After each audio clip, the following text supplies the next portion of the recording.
Yo, what's up guys, Alf here, and today I'm going to be doing a full in-depth deck breakdown of a deck that I've recently used to hit rank 4 with on the Arena ladder. As you can see from the screenshot here, I'm currently 39 and 6 with this deck, so it's been performing really well for me. And now before I get into it, there's going to be an MTG zone link down in the description. If you click on that, it'll have the full deck list there that you can import into Arena if you want to try the deck out for yourself. And I'm also in the process of writing a full text article about this deck for MTG Zone Premium that will have more details, a full sideboard guide, how to change the deck for best of one, and some tips and tricks to help you play the deck as well. So as soon as that's finished and up, I'll link that down in the description as well. But anyway, with that all out of the way, this is my red-white creativity tokens deck in Historic.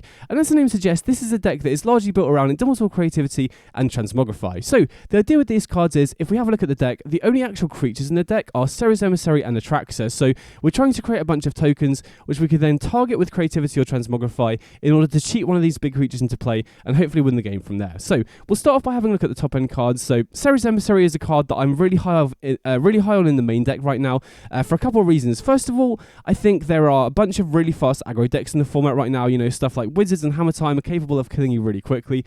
Now, we do have some early interaction in Fragment Reality and Volcanic Spite, but the earliest that we can go off with Transmogrify or Creativity is turn 4, and so it's really important that the creatures game 1 are capable of stabilizing you against the aggro decks, and getting Emissary into play naming creature not only immediately stabilizes you against a lot of the aggro decks, but particularly the linear ones just won't have an answer for it. So not only does it stabilize you, it can just single-handedly win you the game against a deck like Hammertime or Auras, for example. Now, the weakness of Ceres Emissary is obviously that if you name creature on this and then the opponent has an instant or sorcery that can kill it, that's a real blowout because you didn't get any value off it at that point. But the really nice thing about Emissary game 1 is, outside of control, even the interactive decks don't run that many answers in the main deck to be able to kill this. So RB Midrange, for example, typically only runs a couple of copies of Shieldred's Edict, if that. Some builds still aren't even running it, which means that if you can get an Emissary into play and the opponent can't find their 2 of Shieldred's Edict before you can kill them, you can just win the game. And if you can get multiple of these into play, you get 2 into play naming creature. Even if they find Shieldred's Edict, they only kill one of them, and then you can just attack with the other one. So even though Emissary is weak to other types of interaction, even the interactive decks outside of control aren't running that many ways in the main deck to deal with it. So Emissary, in my mind, really, really good game 1 across the board, and very important at stabilizing you against aggro. And we've also got a single copy of Atraxa. So Atraxa, in my mind, is the most powerful card to cheat into play, but it's kind of awkward in this deck because it's legendary. So it doesn't play particularly well with Creativity, because with Creativity, we're often going to want to go for X equals 2. And if you're running just 4 Atraxa, for example, they'll die to the legend rule, and then you'll completely refill your hand, but then you have to discard to hand size at the end of the turn. Additionally, even outside of Creativity, since we're running the full 8 copies, we're often going to want to Transmogrify twice as well, and having your big creature die to the legend rule really isn't ideal, but running a single copy is basically free. I really like running the first copy here because it diversifies our threats at the top end, gives us better chance against control game 1 as well, because, Emissary can win you game 1 against control if you name instant and they don't have a sweeper to deal with it, but Atraxa being able to just refuel you is really, really nice. And now, there will be some situations where Atraxa doesn't stabilize you where Emissary would, particularly against a deck like Hammertime, for example. They can force you to block with the Atraxa, which isn't great. So there will be some matchups where I board out the Atraxa against decks like Goblins or Auras or Hammertime, where Emissary they don't have many answers for, and it basically just wins you the game on the spot. So there will be some matchups where I board it out where I really want to guarantee the Emissary, but for the most part, Atraxa is going to stabilize you in most situations, and like I said, as the first copy, it's basically free to run, so I've been really liking the 3-1 split. So next up, we'll have a look at the token generators, and this is an area where I really feel like white has a big advantage over all the other colours, because white generally has much better creature token generators, which then enables us to have a really nice go wide token aggro backup game plan as well. So we'll start off here by having a look at Legion's Landing. So 1 mana, create a 1/1 token, so this is great at enabling us to just get off to fast aggressive starts against the slower decks. Going Legion's Landing into Scrollshive into Wedding Announcement, for example, is a really sick aggro game plan against like blue-white controller RB Midrange. Being 1 mana also enables us to be able to Transmogrify Creativity on turn 5 from no tokens on the board at all. So if the opponent's tapped out or they're reliant on sorcery speed removal, on turn 5 we can just go Legion's Landing into Transmogrify Creativity to just cheat a creature into play out of nowhere. And we can also transform this into a Dante the First Fort if we attack with 3 or more creatures, which is really, really good against the slower interactive of decks. You know, oftentimes against decks that are just going to be constantly holding open removal to kill your tokens in response to Transmogrifier Creativity, having something like a Dante the First Four or Mirex in play to be able to just pass with mana open and just create tokens every single turn allows us to consistently apply pressure whilst wasting the opponent's mana every single turn, which is really huge. And we've also got Skrell's Hive, and this kind of exemplifies why I think white is just way ahead of the other colours in terms of token generators, because for 2 mana you're not going to find a repeated token generator in any other colour, and this being able to pump out tokens every single turn is ideal for both our Transmogrify Creativity game plan and for our token game plan as well. Now typically creating tokens during the upkeep is a drawback compared to most other token generators, but in this particular deck I actually think it's a benefit, because if the opponent is relying on something like a Molten Impact or Sorcery Speed removal to kill your tokens, they don't get the opportunity because you create it during the upkeep and then you can just go Transmogrify Creativity while the opponent doesn't have a chance to kill it, which is really nice. And then we can obviously give our tokens lifelink to offset the life loss if we can get the 3 poison counters, which is pretty easy to do because we also have Mirex in the deck, which can create toxic tokens, and we also have Tyranic Rex in the sideboard as well. So getting this up to 3 poison counters to be able to give all of our tokens lifelink is pretty easy to do, to be honest. And then next up we've got Wedding Announcement, which is another really great quality token generator. Creates tokens for 3 turns, or potentially provides us with card advantage if we need, which is particularly nice against the slower decks. And then it transforms into Wedding Festivity, which is really key. This is one of the big payoffs for having these token generators in the deck, because if we can't go for Transmogrify Creativity, or the opponent's thought sees it away, for example, just producing a bunch of tokens off these cards and then giving our board an Anthem effect enables us to just attack down the opponent and go wide without even needing to try and cheat our big creatures into play, which is really nice. And then we've also got Fable of the Mirror Breaker, so this is the perfect card for this deck. So Chapter 1 creates a 2/2, which is a token that we can target with Transmogrify Creativity. It attacks and produces treasure tokens, which we can also target with Creativity, which is generally safer to do because obviously there's less instant speed artifact removal than there is instant speed creature removal. And the token, the treasure tokens are always going to be useful. We can use them to potentially hardcast Emissary or Atraxa if we draw them, and just the extra mana that we get off this is always going to be useful. And then Chapter 2, being able to loot and dig for cards is so crucial. I'll oftentimes keep good hands with Fable, even if I don't have Transmogrify or Creativity, because Chapter 2 is so good at finding these because we're running the full 8 copies of them. And it's also helpful at being able to ditch dead cards, like if we draw a Ceres Emissary or an Atraxa, and we can't really hardcast it, we can just pitch them to try and find more, active cards, which is really nice. And then it transforms into Reflection of Kikijiki, which is another card that we can target with Transmogrify or Creativity. So it provides 2 bodies for our Transmogrify effects, which is really nice. And we can also use Reflection of Kikijiki to make copies of Ceres Emissary if we haven't named creature or enchantment, which can be really nice as well. So having these really good quality token generators is, great fuel for our Transmogrify Creativity, but also, like I've said, just enables us to have a decent backup plan of just attacking and going wide as well, which is really nice. And then we've also got some interaction in the deck. So Volcanic Spite is a new card from the latest set, and this is basically just a marginal upgrade on Fire Prophecy. We can now target Planeswalkers and battles with this, but it's actually a pretty big upgrade because Fire Prophecy was always a card that I felt was necessary in Creativity decks, but was really awkward against Control. It just stayed dead. It's basically just a dead card unless they start making tokens off Shark Typhoon or Wandering Empress. So this is a really nice upgrade, and it has come up multiple times against control decks where I'll use it to pick off a Teferi or a Narset, so definitely a meaningful upgrade for the deck for sure. And the really nice thing about Volcanic Spite, and the reason why it's typically run in Creativity decks, is because it enables us to put our Emissary and Atraxa back into the deck as a Transmogrifier Creativity target. And you might think with 4 creatures that doesn't really matter, but it does make a big difference when you have 8 of these effects. I have had multiple games where I've gone through all 4 creatures, so being able to put back a creature with Volcanic Spite is very important. And I've also got 3 copies of Fragment Reality. I feel like 1 mana interaction is very important right now, particularly to take out Llanowar Elves and Elvish Mystics, but also taking out stuff like Symmetry Sage is really nice. And also the fact that this can take out artifacts and enchantments means that it's very flexible, means that it's a generically good card that is also very good against decks like Hammertime or the artifact decks, without meaning, because we've got Fragment Reality, it means we don't have to dedicate a ton of sideboard cards for the artifact matchups. Typically the big weakness of Fragment Reality is it's not great against decks that have an evenly split curve, right? If you end up using this to take out an opponent's 2-drop and it gives them a 1-drop, that's not great. But the really nice thing about it in this deck is we tend to go so far over the top of what the opponent's doing, because we're cheating these huge creatures into play, that it really doesn't matter if we, you know, turn their Dreadful Arcanist into a Soulscar Mage, for example, because we're just buying ourselves time to get an Emissary into play, which is just going to win the game anyway. So I've been a big fan of Fragment Reality, and we've also got the 4th copy in the sideboard for matchups where it's good. And in terms of the mana base, 26 lands might seem like a lot, but it's so important in this deck, because, you know, the only way we have of filtering and trying to dig for lands is Fable of the Mirror Breaker.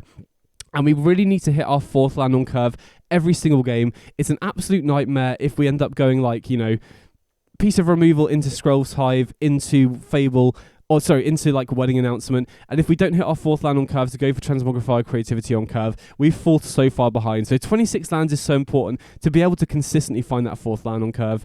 And then in terms of the lands themselves, we have a bunch of red-white dual lands. You know, obviously with needing triple red for creativity, we do need to be running a lot of red sources, and we also need white on turn 1 for Fragment Reality, Legion's Landing, and a bunch of sideboard cards as well. So we really need to be running all of the good red-white dual lands. Only running a couple of copies of Sundown Pass because it doesn't enable us to play the white 1-drops. It doesn't enable us to play the white 1-drops on turn 1, which is a bit of a drawback, but we do want to have this to be able to consistently enable creativity on turn 4, which is really important. Then in terms of the utility lands, we've got 2 copies of Sokenzan, which typically is a card you don't really want to run more than one of because it's legendary, but the fact that this creates 2 tokens is perfect in this deck, right? We can often, if we don't have Legion's Landing, Scrolls Hive, or Wedding Announcement, we can often just go, you know, interact in the first few turns, then on turn 4, channel this at the end of the opponent's turn.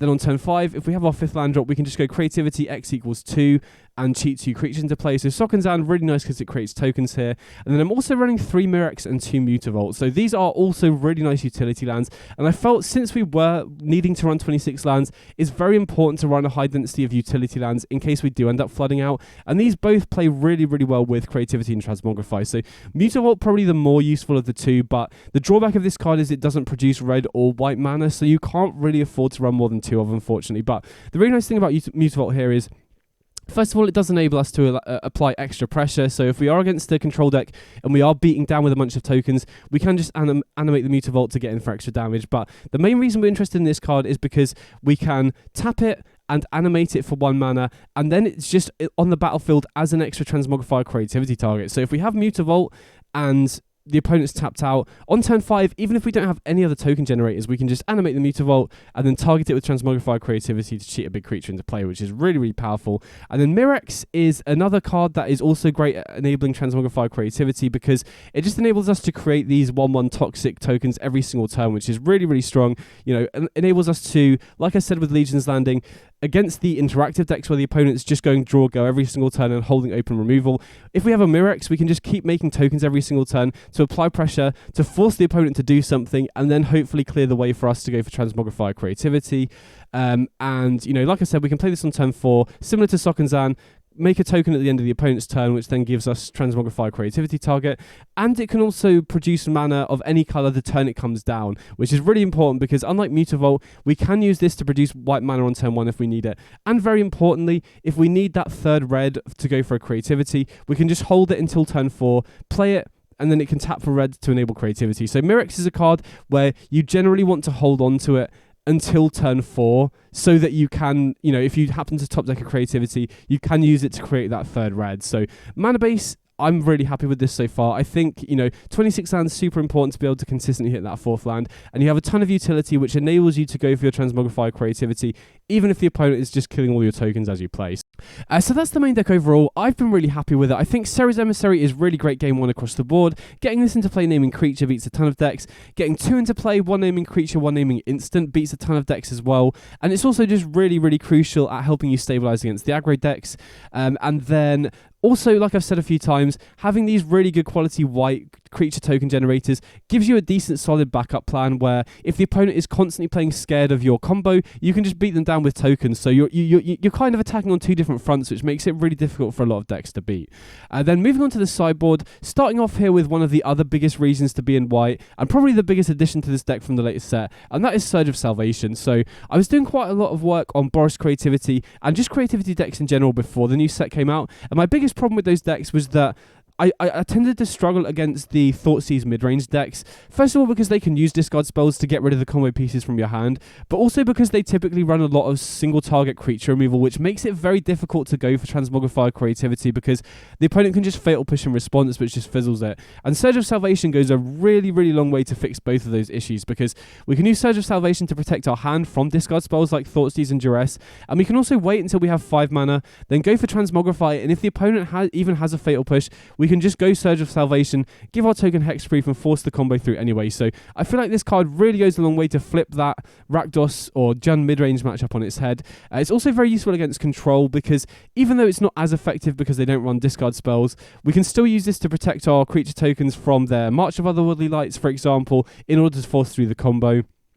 And it can also be useful against decks that are using, a bunch of extra, maybe they'll board into extra burn spells to try and fizzle the combo as well. So against decks like Burn, you could also consider bringing this in just to enable you to combo off a little bit more easily. Then we've also got Paladin class, and this is here pretty much exclusively for the control matchup. So like I said, Surge of Salvation definitely better against the mid-range decks. Paladin class feels very important against the control decks because it taxes their counter spells. The big issue with Surge of Salvation against control, it is a card that I tend to bring in. So against control, I typically board out of Fragment Reality, Volcanic Spite, and board into 3 Paladin class for Surge.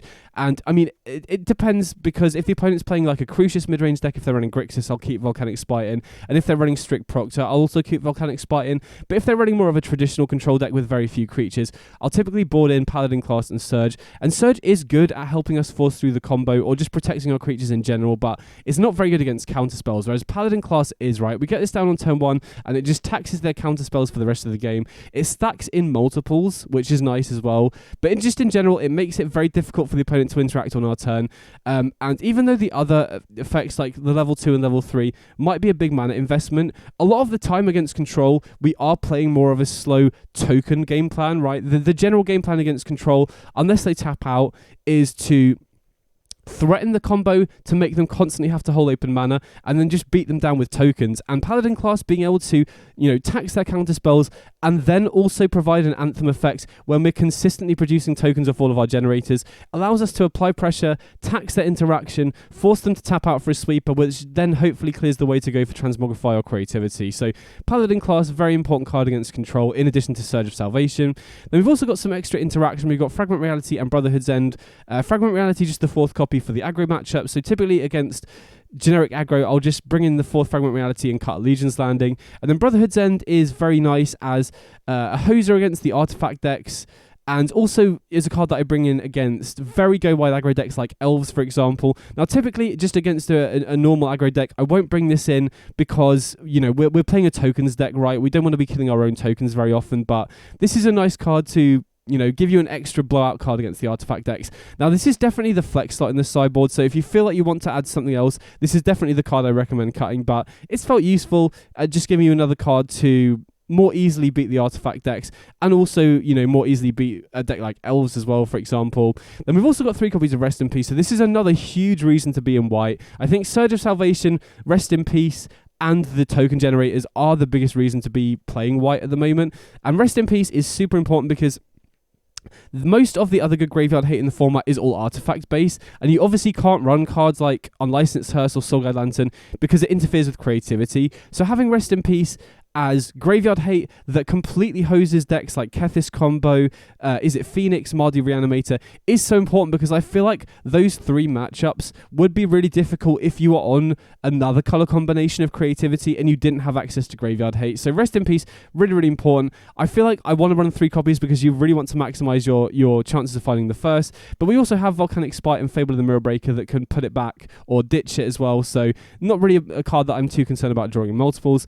And then finally we've got Tyrannix Rex. So this is the card that I will bring in matchups where I feel like the opponent is likely to have ways to kill Serra's Emissary. So mainly the mid-range decks and against control. So typically you want to keep Serra's Emissary in against any of the aggro decks.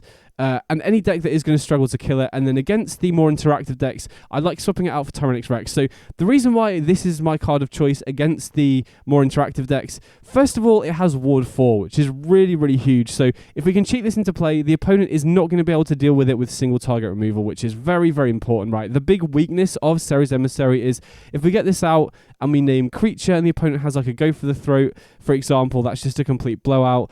If we get this out naming instant and they have a planeswalker and target, that's an absolute blowout. And having Ward 4 on this basically protects it from that single target removal that we're concerned about with Emissary. And the opponent is also likely to be bringing in more single target removal because they want to have ways to kill the Emissary. So Ward 4 is a huge reason for a start.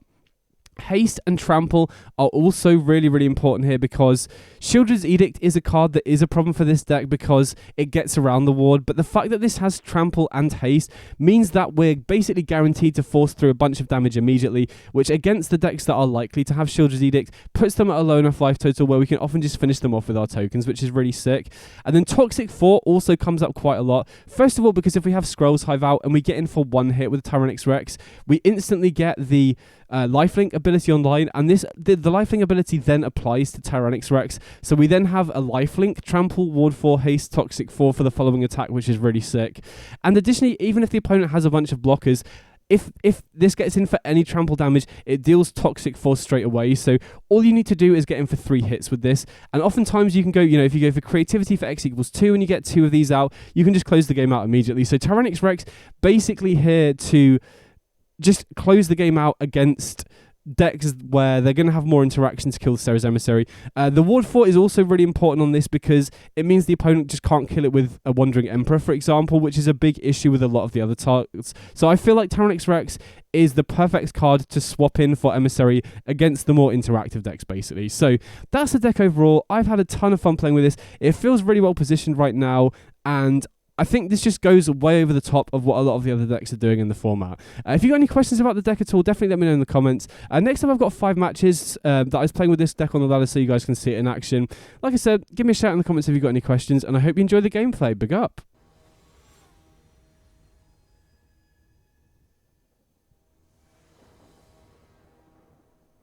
Okay, so we're going second here. And, I mean, this is borderline. This might look like a really weird keep, but with Volcanic Spite, we have interaction, which is really important on the draw. With Volcanic Spite also allows us to cash in one of these lands for a non-land, and Sokenzan also acts as a token generator as well. So, I mean, drawing another land off the top obviously makes this keep look a lot worse, but I'm not too, I think this is a fine keep, right? We've got Wedding Announcement on 3. If we can use these Volcanic Spites to dig towards a Transmog or Creativity, we're actually pretty good. Now, using a Volcanic Spite on the Blood for the Phoenix isn't great because they can obviously just get it back again from the graveyard, but I don't want to let in any unnecessary damage if I can avoid it.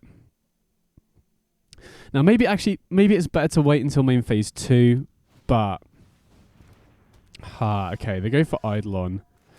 Wow, okay, interesting. So, we could just go for Wedding Announcement to set up a Creativity next turn. We could also try and Volcanic Spite the Eidolon to just not take any more extra damage, because the risk with going Wedding Announcement is we take 2 off the Eidolon, and then if they hold open a burn spell, we're in real trouble. So I think I'm gonna go for the Volcanic Spite here, just to try and preserve our life total a little bit, because like I said, the risk here is if we go for Wedding Announcement and then Creativity, then we risk just getting blown out by a burn spell, whereas if we wait a turn, we can go Creativity X equals 2, potentially, if we channel the Sokenzan. Okay, interesting. We drew Legion's Landing. So instead, we can just go Wedding Announcement, Legion's Landing, which is generally a bit better, I think. I mean, that does mean they can sorcery speed kill our tokens, but they've only got 1 card left in their hand, and it's not a burn spell. So, I mean, I could see an argument to maybe channeling the Sokenzan instead here, but I think I feel pretty good. Right, they would need to draw exactly 2 burn spells to fizzle the Creativity here. Okay, interesting. So they're playing everything. So we'll just let all the damage through here. I mean, again, I could definitely see an argument to going for Sokenzan instead so that they don't kill our tokens with sorcery speed interaction, but don't think it will really end up mattering here. We can just go Creativity X equals 2, name Creature on 1, Instant on the other. Unless we hit an Attractor, obviously, in which case we just go Creature and then just refuel with the Attract. So yeah, creature and instant should be good to win here, right? They still have access to sorcery burn spells, but we're at 11. They would need 11 damages worth of sorcery speed burn spells. So yeah, okay, sweet, we got there. So against burn, I mean, we definitely want the extra fragment reality. Skrelv's Hive is a real liability here. We really don't want to take damage anywhere if we can avoid it. So I think we could just potentially swap out 3 Skrelv's Hive for 3 Surge of Salvation. I don't hate that, to be honest. But yeah, we really don't want to be running any cards in the main deck that actively deal us damage, because that plays right into the opponent's game plan. So yeah, going to swap them out for Surge of Salvation here. And then I do think the opponent is also going to be bringing extra burn spells to try and fizzle our Transmogrify or Creativity. So having Surge of Salvation not only provides us a way to protect our life total if they go direct to the face of burn spells, potentially could shut off a light up the stage, for example, but more importantly, we can, you know, on turn 5 go for a Transmogrify and have Surge of Salvation up. So I'm going to lead on the Battlefield Forge here just in case they go for a Static Discharge or something. I think I would probably use the Surge to block that, even though we take a damage off the Battlefield Forge. And I think it's important to not play the Needle Verge pathway on white, because then it cuts us off triple red for creativity as well. Okay, so they do have light up the stage, and they do find a play with fire. I mean, that's fine, not a huge issue. So definitely going to take this opportunity to play the Sacred Foundry tapped while we can. Still hold up the white mana for Surge of Salvation here. Now, I'm not sure it's worth using Surge if they go face with play with fire, which I assume they will, because we still take a damage off the Battlefield Forge. But if they go for something like a Static Discharge in addition here, I'm definitely going to consider Surge of Salvation, because we're almost definitely going to want to go for Fable into Creativity. So we're not really going to have another opportunity to go for the Surge. Oh, I'd be so sick if Surge prevented combat damage directly from red creatures as well, but it doesn't, unfortunately. So yeah, unfortunately, we're forced to go Fable here, and we could very easily be dead on the following turn, but there's not really much we can do. Right, this is the drawback of being on the draw against an aggro deck when they have a start like this. Yeah, so they kill the 2/2, and I mean, they need 6 damage worth of burn spells. Oh, I guess with the prowess, slightly less. So yeah, we Kamanu. So we're taking 6 here. Yeah, okay, we're just dead. So that was a little bit unfortunate. I don't think we could have done much more that game, really. But game 3 on the play should be a lot easier, I think. And they did have a pretty good draw there as well. So yeah, just going to run it back. I'm pretty happy cutting the Skrelv's Hive. And even though Surge of Salvation obviously isn't as good in this matchup as it is against a Thoughtseize deck, I still think it can be pretty good here, right? If we can block a direct burn spell with it, that could save us 4 life, which is huge. And especially if we can use it to protect a Transmogrify, that seems like just the best application of it in this matchup. And like I said, you really don't want to have Skrelv's Hive in the deck against burn. You don't want it to be taking damage unnecessarily anywhere, really. So this hand is a little bit slow, but on the play, I think we have to keep this, right? This is one of the main reasons why I'm very happy we're running 26 lands, because the chances of us finding the 4th land on curve are pretty high here. So game plan is pretty simple, right? We just play a Wedding Announcement and then, you know, represent Transmogrify. If they ever tap out, we can just get an Emissary into play, which should be good. I mean, having said that, Emissary isn't the cleanest answer against burn, because they have creatures and instant and sorcery burn spells, but on the play, getting an Emissary down, you know, naming instant, for example, the body on Emissary can just stonewall their creatures until we can try and get a second one into play. And obviously, if we hit a Traxxer, that basically just wins the game on the spot as well. Okay, nice. So no creatures on the board yet, other than the Kamanu, obviously, but we can go for the Wedding Announcement here and see what else they do. So I assume they kill the 1/1 here, right? They can't... I guess they could hold up burn, but I assume they're going to use the Electrostatic Blast to kill the 1/1 before they lose it. Okay, so they get him for 2. Okay, and they go for light up the stage, so they basically waste the extra cards off the blast, which is obviously great for us. And then we obviously don't have any tokens in play right now, so I'm just going to run out the second Wedding Announcement. And the nice thing here is we're just getting chump blockers in play. Right, we can stymie their ability to deal damage, and then, you know, it's very risky for them to tap out here, basically, because we you know, we have the Transmogrify and the Creativity. So they kill 1 token. Okay, they take out both tokens, so we do take 5 here, but again, I'm not too concerned. We're getting a bunch of tokens again off the wedding announcement. We get to kill the Swift Spear and put an Emissary back in the deck, which is pretty nice. So, wow, okay, Fragment Reality is a great draw here as well. So, I think we should be good now, right? We basically stabilize at 10. We can use the Fragment Reality either on the Den of the Bugbear if they find another land, or the Etching of Kumano, which then means that, you know, they need 2 burn spells to stop us comboing off. Because we can obviously go Creativity X equals 2 here on both the tokens. But yeah, we'll see what they do. If they tap out for other stuff, then I could see waiting another turn. Okay, they go Lavamancer. Okay, sweet. So even if they have another burn spell, we're still guaranteed to get at least one of these creatures into play here. Lavamancer is scary, so I definitely want to go for this now. Even if they hadn't played the Eidolon, I still think I would have gone for it because... Okay, sweet, we got there. But yeah, Lavamancer can obviously fizzle our combo, so... But yeah, that felt pretty good.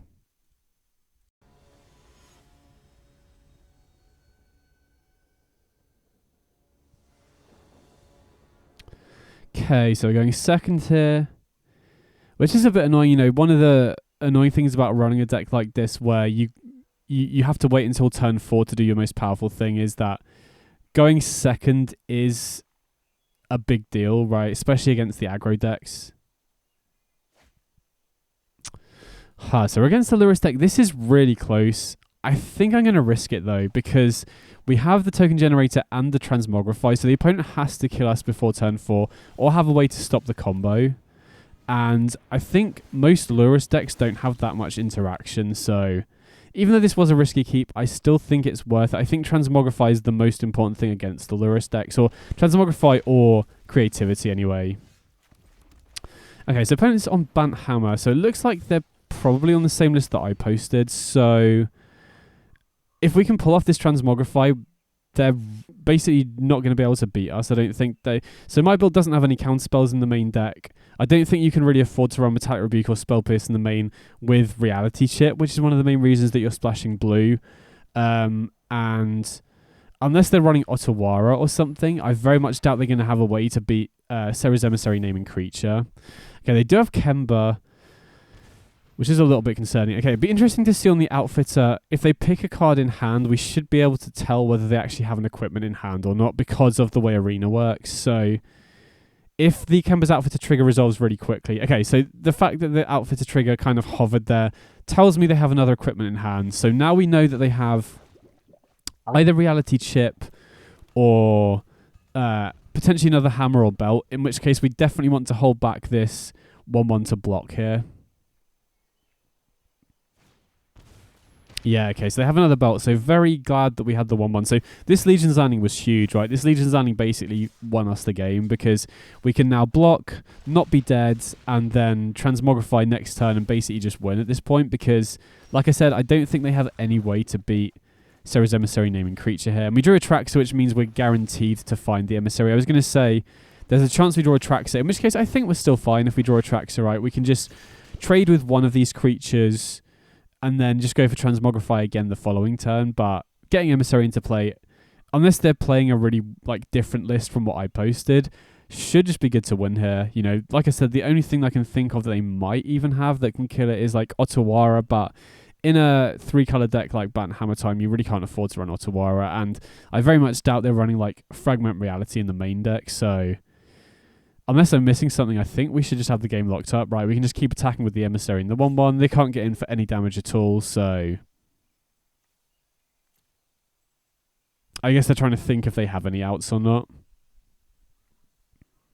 But yeah, you never know on ladder, right? People can make... Okay, they just keep it up. Yeah, you never really know on ladder. People can make changes that you're not expecting. So this is definitely a matchup where I'm going to cut the Atraxa just because hitting Serra's Emissary consistently is so important. And we definitely want the extra Fragment Reality to be able to deal with their hammers for good. You know, it is a bit annoying that we give them Ornithopters off the Fragment Reality, but, you know, it's such a good card in this matchup. You definitely want the 4th copy. And then I think I'm pretty happy with the rest of the deck as well, right? We want the Volcanic Spite to be able to deal with their creatures before they can equip them. And then, yeah, basically this matchup is just racing to Serra's Emissary. Now, again, we do need to be wary of Spell Pierce That's a card that I need to be mindful of here for sure. That's going to be their main way of stopping us comboing off, so we do need to be wary of that. Okay, interesting. So I think we can keep this, right? We've got Fragment Reality as early interaction. We've got a bunch of token generators, so we can just go on the fair beatdown game plan, even though we don't have a Transmogrify or Creativity here. Okay, so that tells me that the opponent, you know, the fact that it didn't just immediately disappear straight away there tells me they have an equipment in hand, right? If it had just flashed up and gone away straight away, then we know they don't have an equipment in hand. But because of that, I'm going to hold open Fragment Reality here, because if they have a hammer, we definitely want to be able to exile it before they get in for a huge amount of damage. Yeah, okay, so there's the Colossus Hammer. See what they equip here. Okay, they equip the Ornithopter, so we're definitely going to Fragment Reality the Colossus Hammer. And even though this gives them an Ornithopter, it exiles the hammer, which is huge, so they can't get it back with Lurrus later, which is a pretty big deal. So interesting. I think I'm going to run out the Scrolls Hive here. Now, there is an argument to potentially going for the Legion's Landing instead, because Scrolls Hive dealing us the damage every single turn is a bit problematic against an aggro deck, but Hammertime is the kind of aggro deck where they're going to be dealing basically all of their damage in one go, so losing damage here and there shouldn't make a huge difference. So even though Sentinel is pretty annoying here, I'm going to run out the Fable because, okay, and it's interesting to note that the opponent didn't get priority there. Arena gave away they don't have Spell Pierce, which is interesting. But I feel like we have to run out the Fable here, because the way we win this is finding Transmogrify Creativity, and Chapter 2 of Fable is so good at doing that. Okay, so attack with the Outfitter. I mean, I think we have to block here, right? We can't just afford them. I mean, we can start producing treasures off the 2-2, but it's not really doing much with what we've got in hand. And we don't, with Scrolls Hive in play, we don't want to keep taking damage off that sort of thing every single turn. Okay, so they've got Sigarda's Aid. We're definitely going to loot away 2 cards here to try and find a Transmog or a Creativity if we can. There is a Creativity. So this is a risky line, because if they've drawn Spell Pierce this turn or off the Esper Sentinel, we get blown out. But my logic is the longer we wait, the more chance we have of getting hit by Spell Pierce. Oh, they did have it. Yikes. So maybe we could have waited. You know, we could have waited a turn to then pay for the Sentinel tax and not give them an extra card, but we would still have got hit by the Spell Pierce there, I guess. And then we wouldn't have been able to cast anything else this turn either if we wait a turn to play the Creativity. I guess we could have... Oh, so I was going to say, I guess we could have played Wedding Announcement instead last turn. Again, I think, even though this is risky, I think I'm just going to go for it again here before they have the opportunity to draw more Spell Pierce, because the longer we wait, the more chance they have of drawing the Spell Pierce. Oh, they did have a second one. I mean, again, we could wait until they have... until we can pay for Spell Pierce, right? So we can wait until 6 mana, Creativity X equals 1, give them a card off Sentinel, but pay 2 for the Spell Pierce. But I don't know. I feel like the longer you wait, the more chance they have of finding Spell Pierce in the first place, and that is their only way of stopping us comboing off. To be honest, I think the bigger misplay was going for that first Creativity and giving the card off the Sentinel, because I think I probably should have just played the Wedding Announcement then. Then we would have had much more of a board presence, and then we could go Creativity the following turn, pay for the Sentinel tax and not give them the extra card. I think that definitely would have been better, but with the second Creativity at that spot, I feel it's probably just worth jamming it, because like I said, we can pay 1 for the Sentinel, so we're not giving them an extra card then, and the longer we wait, the more likely they are to be able to find it. So first Creativity was probably a misplay on my part, I think. But I mean, had they not had the Spell Pierce, we just win the game on the spot there, so... Okay, so attack with the Outfitter. Oh, whoops. So I should have made a copy of the 1-1 with Reflection before blocks there. That was my bad. I clicked Resolve too quickly. So I should have made a copy of the 1-1, blocked with the copy, and then we would have still had a 1-1 that we can block with. I mean, instead we can make a copy of one of these... one of the Hive tokens, but we can't block with it, unfortunately. Wow, we drew Transmogrify. Okay, sick. So... I'm going to pay close attention to how quickly this moves here. Okay, sweet. So, in general, we should be declining here and having 2 mana to hold open the Spell Pierce, but Arena gave away priority there. It basically told me that they didn't have anything. So, what I should have done there is, if I wasn't playing on Arena, you definitely decline there and pay 2 for Spell Pierce, but I could tell from how quickly Arena was moving, they didn't have anything. But sweet, we got there. Nice.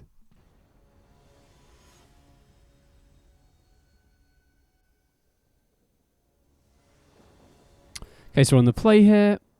And yeah, I'm happy to keep this. Right, we've got early interaction. Even though we don't have a Transmogrifier Creativity, Chapter 2 of Fabled is really good at digging towards that. So definitely happy to keep this. Okay, opponent's on a discard deck. So probably a mid-range deck if I had to guess, but we'll have to see. But yeah, our hand is pretty discard proof, right? We've got 2 Fable, 2 Spite, so they could take the Wedding Announcement. Okay, they take the Fable, that makes sense. Maybe they have a second discard spell for the other Fable, that would be a bit rough. So I think here, I mean, ideally we'd like to save the Sokenzan to channel, but with Wedding Announcement and Fable, I think I would rather run out the Sokenzan and not reveal what my top deck was. I mean, I don't think that's likely to make a huge difference, but I still think it's probably worth withholding that information because I don't think we're likely to want to channel this Sokenzan. Wow, interesting. Main deck on License Hearse. So we get to resolve Fable here, which is pretty huge. And then we can hopefully dig towards a Transmogrifier Creativity. I mean, there's a decent chance they tap out on turn 3. Really hoping they go for Fable or Pyromancer instead of Crucius, though. Wow, they didn't go for Hearse. I mean, that has to be a mistake, probably, right? Okay, they tap out for Fable. That's huge. So if we can find a Transmogrifier Creativity off Chapter 2 here, we're really good. Because it looks like we're against Rakdos. So while the shields are down, this is a huge opportunity. So definitely going to loot away 2 cards here. I think we're just going to loot away a Volcanic Spite in the land. And sick. Okay, we found the Creativity. That's huge. So definitely going to go for Creativity here while they've got the shields down. And then if we hit Attract, so that's great. If we hit Emissary, I think I'm going to name Creature here. Because the most commonly played instant that can kill it is Shieldred's Edict. And that gets around Emissary on instant anyway. I mean, I'm going to feel really stupid if they just have a go for the throat here. And that was definitely, it's not an easy decision, but I think going for Creature isn't the worst, especially if we can, if we can get a second Emissary into play. If we name Creature on both, then it doesn't really matter if they have the Shieldred's Edict. I mean, I guess it's probably better to name instant on the second one, but just in case they're running like Blood Chief's Thirst or something, it's probably slightly marginally better. But either way, the opponent basically just has to dig towards Shieldred's Edict or Heartless Act or go for the throat, if they're even running that. I think a lot of the Rakdos lists aren't. And this is kind of the reason why I like Emissary in the main deck. I mean, we'll have to see how this plays out. They could have a removal spell. I mean, we'll see here. But, I mean, if we get to block here, okay, that probably means the opponent doesn't have anything. But, yeah, I mean, game 1, not many of the Rakdos decks are running more than 2 of a card that can kill Emissary, and it does close the game out pretty quickly. I mean, the opponent getting shielded into play is a little bit of a concern here because that is a way that they can beat us through Emissary naming Creature, and it also obviously gains them life, so it means that our Emissary doesn't present as fast a clock. But, one of the biggest weaknesses of Emissary in general is that it's pretty weak to interactive decks like Rakdos Midrange, but the way these midrange decks are built right now, most of the removal is like Fatal Push, some Molten Impact as well, so there aren't that many cards that can actually kill Emissary game 1 at least. But yeah, we'll see how this plays out. The other annoying thing about Rakdos is it obviously has a ton of filtering, through stuff like Seasoned Pyromancer and Crucius, so they do have a decent amount of stuff to dig for it, but I don't know if, as a 2-of, you're still not super likely to be able to find it.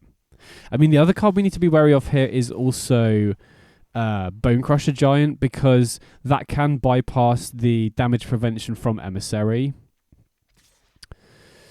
So, I mean, there's maybe an argument to leaving some blockers back here in case they kill Emissary, but with Shieldred in play, I really want to apply as much pressure as possible, because if they find a red land into Caesar and Pyromancer, for example, then they can just gain 4 life off the Shieldred, which then slows our clock down by a whole turn. So we definitely want to get in for as much damage as we can. Well, maybe they crew the Hearse thinking that they could block with it, but obviously that's not how things work. We do draw a card off the Wedding Announcement, which does deal us an extra 2 off the Shieldred, but like I said, I think with Shieldred in play, it's super important to apply pressure, because if they do find a red land into Pyromancer, they can go Pyromancer, discard 2, draw 2, gain 4. then immediately copy the Pyromancer with Reflection to gain another 4, which then puts them, you know, that would put them back up to 13. I guess it's still a 2-turn clock for us, but it's still worth, you know, I think it's still worth just going all in. Because if they have a way to kill Emissary, we're probably not going to win this one anyway. Right, we're so far behind on board at that point that I think we might as well just play as if Emissary is going to live. Okay, opponent just scoops it up. So Emissary managed to steal it there. Definitely going to be swapping it out for Tyranic Rex post sideboard, but this is definitely the matchup where Surge of Salvation is at its best. And I could see bringing in a Rest in Peace here as well. So definitely going to swap out Emissary for Tyranic Rex. I could see Rest in Peace being decent as a one-off to stop Croxer, but I don't know, maybe not actually thinking about it. Definitely cut the Fragment Realities. I prefer Volcanic Spite over Fragment Reality as interaction because you can use it to kill Crucius and, you know, Fable tokens and Fables without giving the opponent a creature. Now, Fragment Reality is nice because you can kill Bloodtithe Harvester for free, but outside of that, it's not that great, really. It's generally better against Jund, where they also have Tarmogoyf that you can kill for 1 mana pretty freely, but, you know, using it to kill a Crucius and then giving them a Bloodtithe Harvester really isn't that great. So I'm not a big fan of Fragment Reality, and Surge of Salvation is just really sick in this matchup. Not only does it protect against discard spells, but you can also do it in response to a Transmogrifier Creativity if the opponent tries to kill your token. So Surge is really great in this matchup. And then Tyranic Rex over Emissary. You know, game 1, like we saw there, they're not running that many answers, if any. So Emissary can often steal game 1. Post-sideboard, Tyranic Rex is really difficult for them to deal with. It has Ward 4, so their spot removal, you know, isn't going to be able to deal with it before turn 6 at the earliest, unless they have Sheoldred's Edict.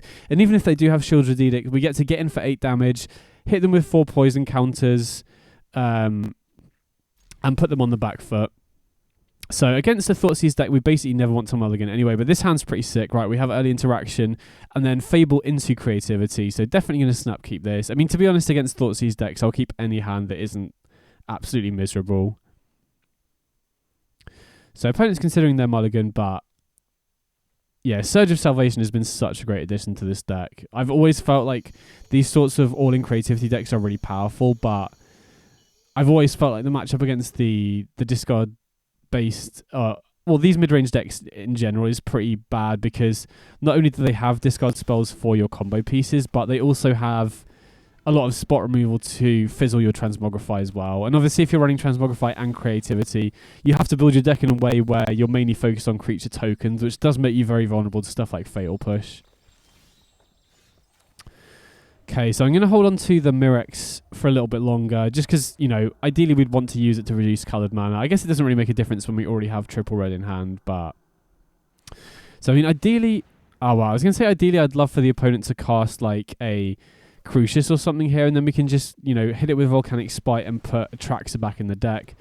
Go Blank is a bit rough. I mean, Go Blank would have completely punished us if we'd mulligan. Thankfully, we didn't, so I feel we still have decent ways to recover here. You know, we can obviously use Chapter 2 of Fable to try and dig for Transmogrifier Creativity like we did last game, but I kind of doubt the opponent's going to completely tap out here.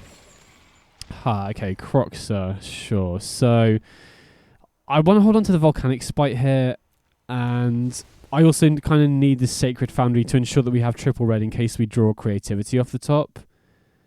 Maybe it's correct to discard Volcanic Spite, though, when we're going to be discarding to Fable anyway.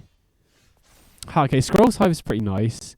I think I'm going to loot away the Volcanic Spite. We definitely want the 4th land here for sure. And I think we probably have to shock in the Sacred Foundry here, just in case they play Crucius, because denying them the first trigger on Crucius is so important here. Okay, they go for Fable instead, which I think we'll definitely have to kill the 2/2 here. And I don't mind that as well because it doesn't, you know, they still need to get an extra card in the graveyard for Croxer. Now, having said that, they can just loot away to the Fable, but, you know, it buys us a little bit more time. So yeah, I do expect the opponent to discard 2, try and find the 4th land and then escape Croxer here, so, which will then put us on a pretty fast clock. So we have to try and hope to draw Transmogrify or Creativity pretty soon. Okay, they discard a Hive, so I guess they're looking for an untapped land here. Wow, they don't find it. Okay, so they go for Pyro, presumably discard 2 non-lands here. And then I assume they have to find a land off that.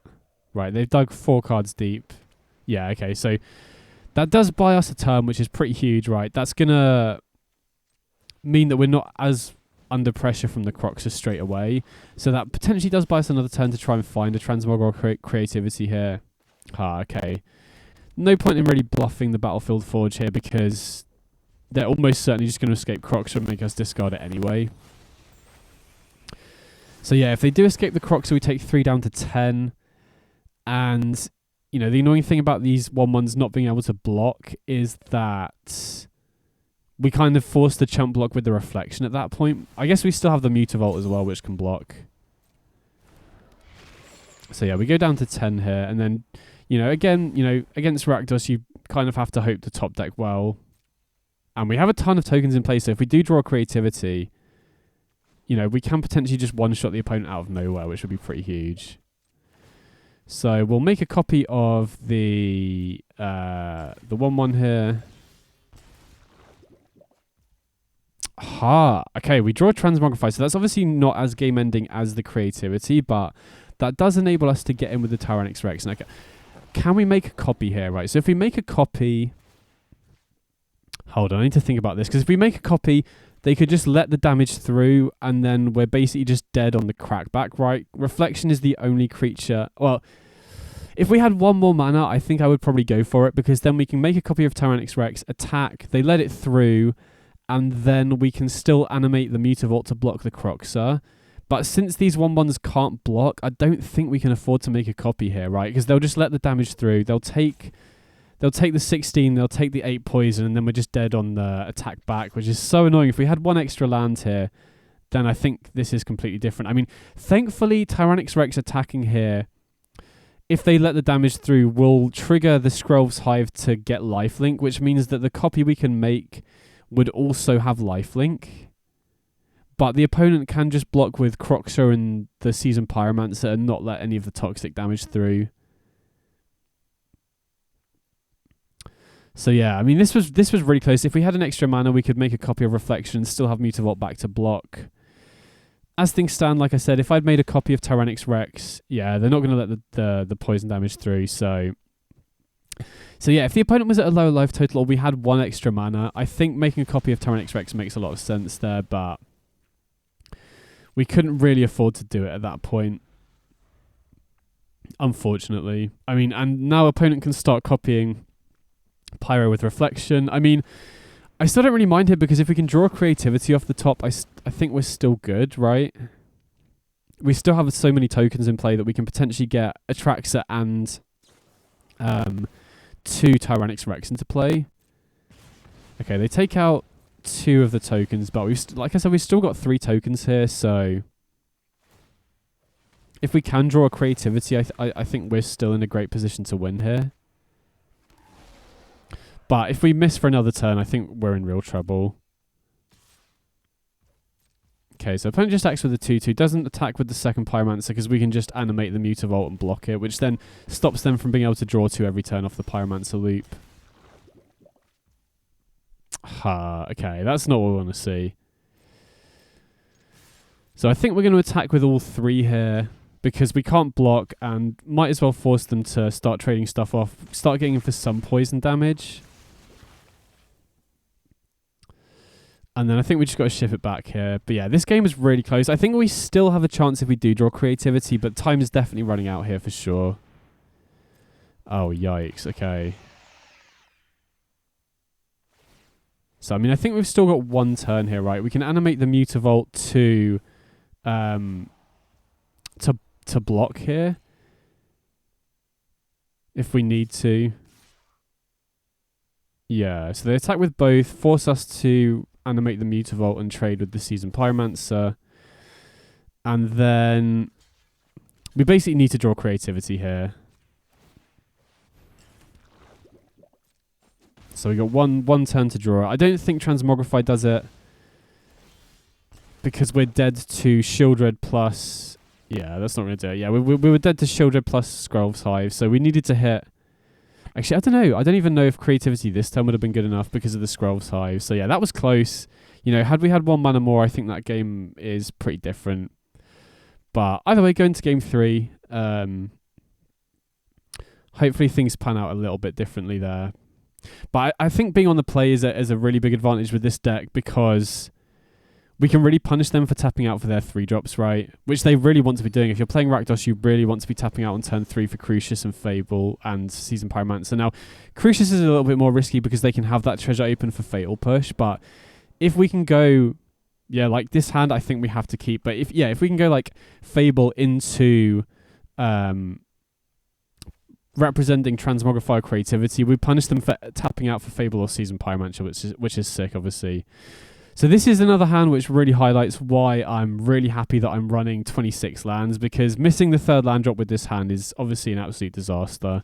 And I think even with 25, your chances aren't that high. And, not even to mention that, but we also need to try and hit the 4th land on curve as well. Now, obviously, Fable will help out with that a lot, but... Okay, sweet. We already have the 3rd land. That's a relief.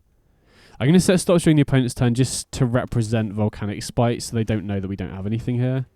Okay. They have an Inquisition, so guess they'll find out anyway. So they do get to take away the creativity here, but that's not the end of the world. Chapter 2 of Fable is so good at digging for another Transmogrifier Creativity. Plus, I think Rakdos is going to struggle to beat a triple Fable hand anyway. Fable can start applying a ton of pressure. Okay, they do have Crucius, which is a little bit annoying because it does kind of stop us attacking with the 2/2 unless we can find a Volcanic Spite.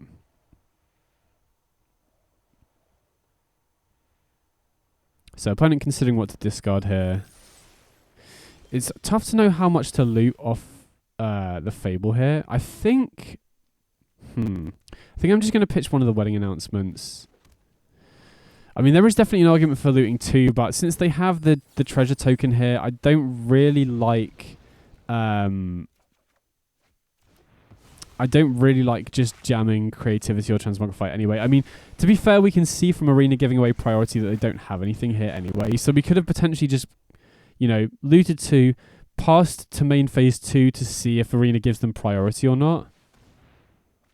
Okay, they go blank away our last 2 cards, but we've already got 2 Fables in play, so I feel pretty good about our position on the board.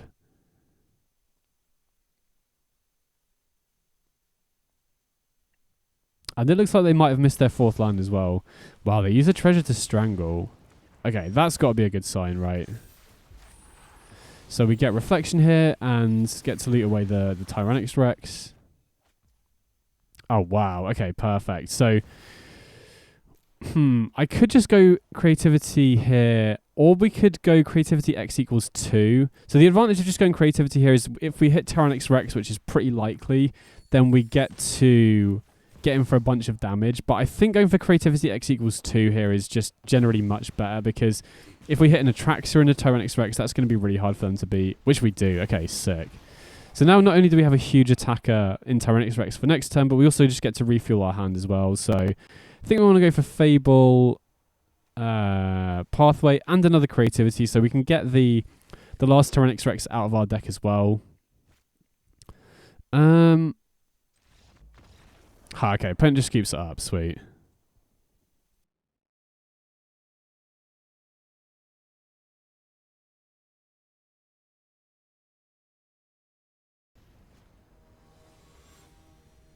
Oh, wow, against Missman. And he's rank 5 as well. 4 versus 5. This is going to be a fun one.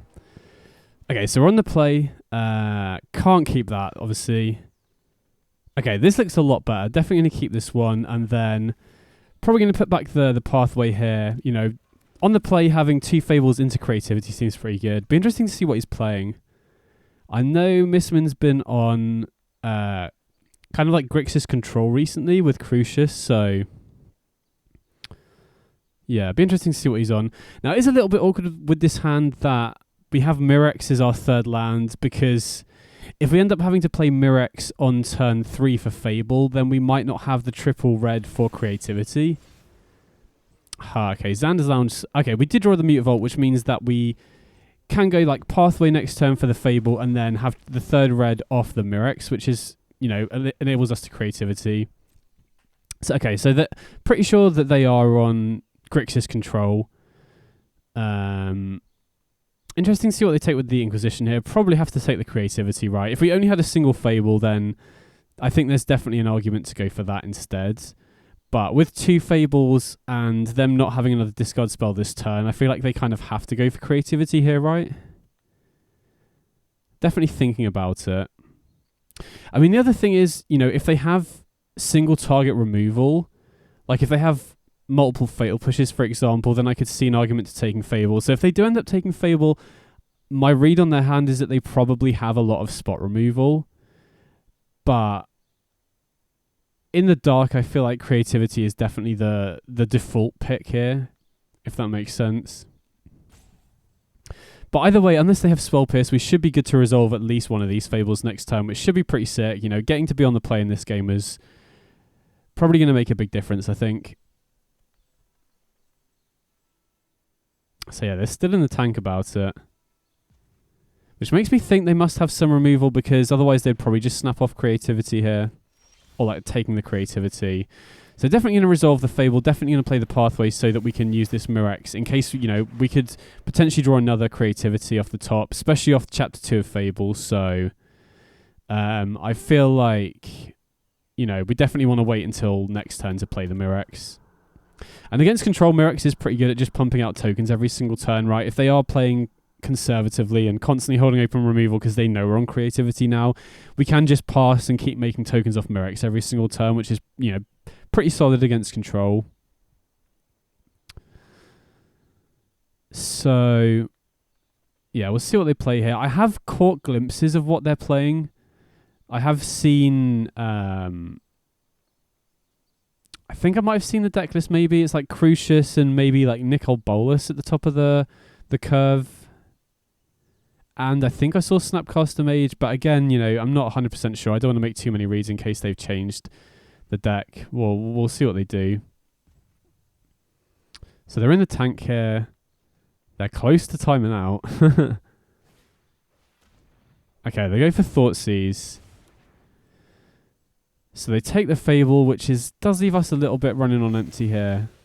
And they go for Fatal Push. Okay, so I'm definitely going to loot away the landing and the Battlefield Forge here. I want to hold on to the Mirrex as just a way to pump tokens in case we don't draw very well.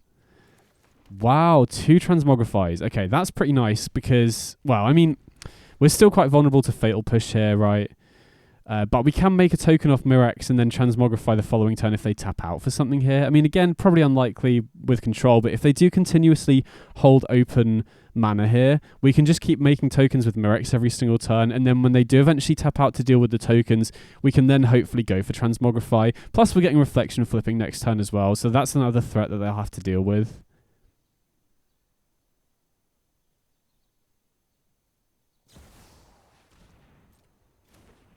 Wow, they go for Snapcaster. Okay, they're going to go for Thoughtseize.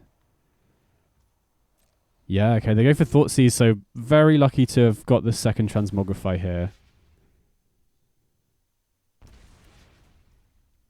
Wow, looks like they missed their 4th land as well. Okay, so we're guaranteed to go for Transmogrify here, which is huge. That's really big.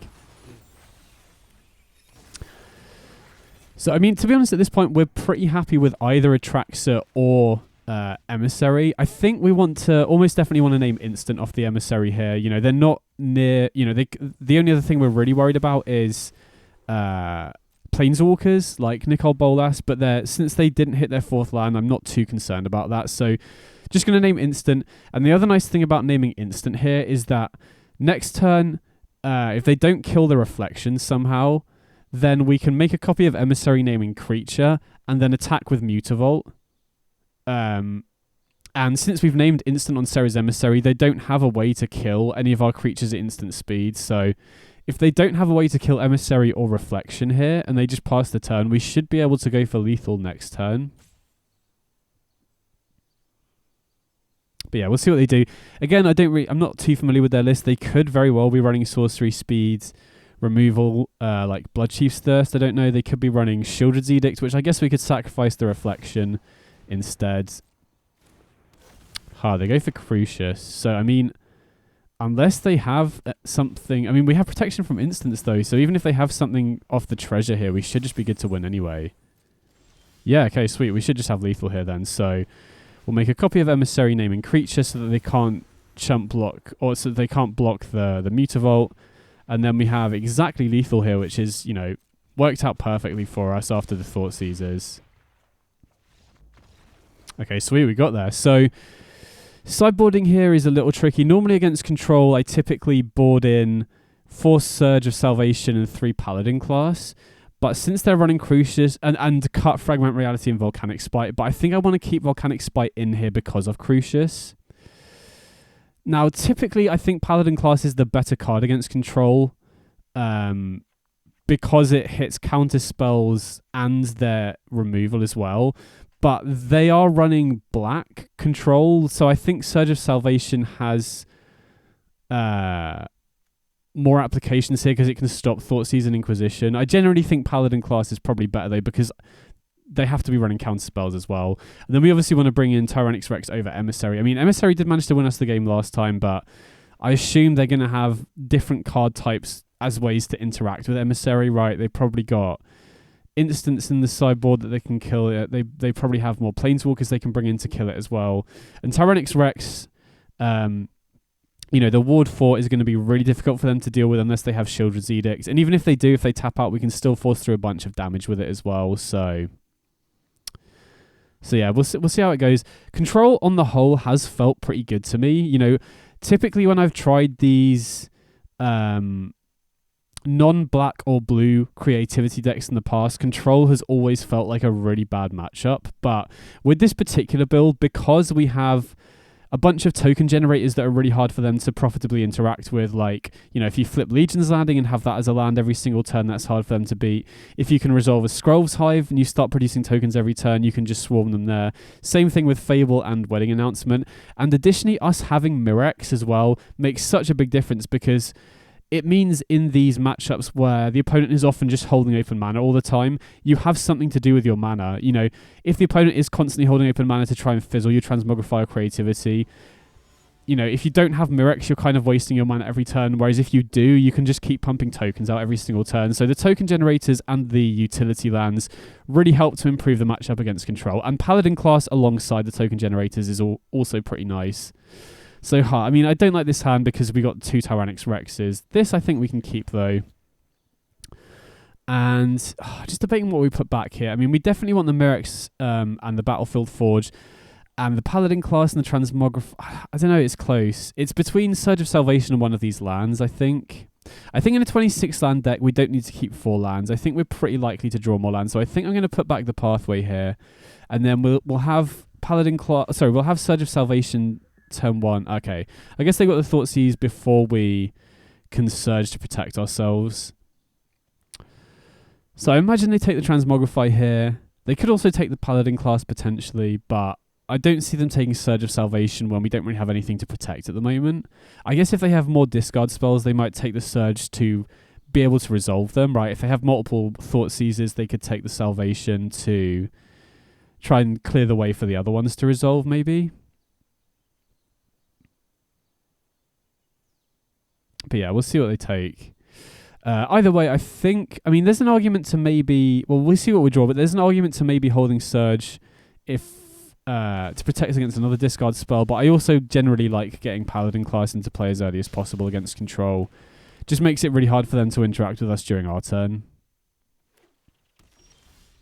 Okay, they play a tap land.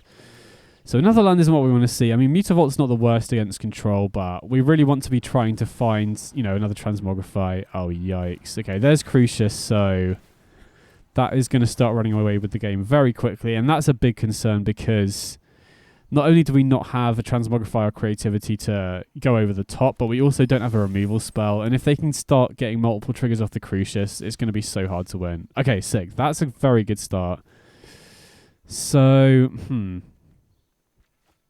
I think because we could draw Creativity, we're better off playing the Sokenzan and holding the Mirex here, but Fable is the first step in us getting back into this game because Fable potentially allows us to set up Transmogrify or Creativity with Surge backup, which seems pretty, you know, is probably our best way of winning the game from this point. I mean, having said that, I still think we're not in a great position. Oh, wow, okay, especially now they've got Teferi. Wait, how are they playing Teferi and Grixis? I guess if they're running it as the only tutor target off Crucius, they can just rely on the treasure to cast the Teferi, but I've not seen any white lands at all, so does that mean that they just can't cast the Teferi without Crucius? I guess maybe if they're running it as a one-of at the top end, they can, you know, fairly reliably cast it off Crucius, but they could just be running Nicol Bolas, which does something similar. I mean, I think Teferi is generally much better because of the ability to untap and deal with any permanent. Okay, and they Fatal Push during their turn so they don't get taxed by the Paladin class. Makes sense. So definitely going to loot away the 2 lands here and want to keep the Mirex as just a way to keep pumping out tokens if we can. Wow, okay, we do find the creativity. That's pretty huge. So I think what we want to do here is go for Fable, and we want to make sure we auto tap here to hold open Surge in case we want to use it to protect against the discard spell or something like that. So yeah, now we've potentially got a window to creativity and protect the token with Surge. So if we draw a land, we can potentially either go land creativity X=1 and protect it with Surge, or we could even potentially attack Teferi first. Then, actually, no, we kind of need to creativity main phase 1 so that we get a Tyrannix Rex, right? So we really want to find a land here. So we can go creativity X=1, protect it with Surge, and then attack down Teferi with Tyrannix Rex. That's the line I'm trying to set up. I mean, having said that, they're going to be getting so much card filtering here off Crucius and Teferi that it's not unlikely that they'll have 2 pieces of interaction here. So even if we do go creativity plus Surge, they could very well have backup. You know, they could have 2 Fatal Pushes, for example. But, you know, we're behind enough here where we've just got to take our shot, you know, and hope to get there. Okay, they discard Deluge, so even more reason here to try and go for it now before we give the opponent the opportunity, before we give them the opportunity to gain a bunch of card advantage off the Memory Deluge.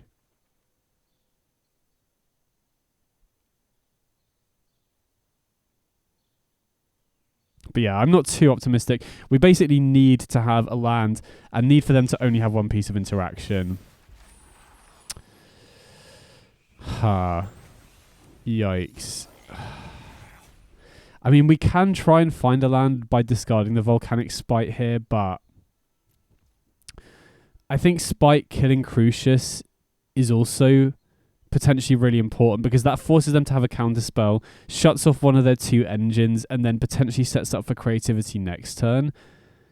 I mean, having said that, if they have a counterspell, we could also go Paladin class and attack with the Fable token, but I feel like that doesn't really make much of a difference. So I feel like the best line here is probably Volcanic Spite, because if we try and loot away the Spite to try and find a land, and we go for creativity and they have a counterspell, Surge doesn't help us anyway. So I think we basically just have to play here as if they don't have a counterspell, because that's the only way we're going to even get a foothold in this game now.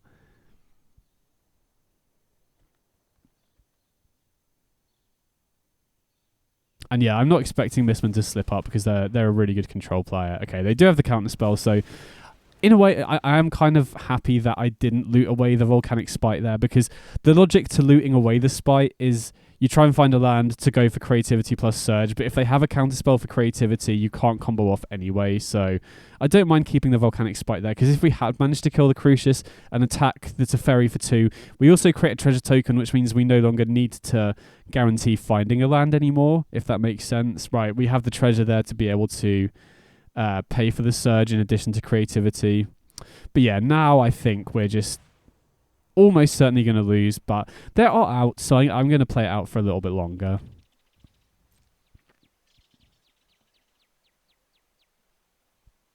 But yeah, their hand must be so stacked now between Teferi and Crucius constantly filtering it as well. Plus, they obviously have the treasures off Crucius to be able to cast a bunch of stuff from their hand as well, so I think their game plan here is just protect Teferi at all costs, get it up to 8 loyalty, and then just win with the ultimate.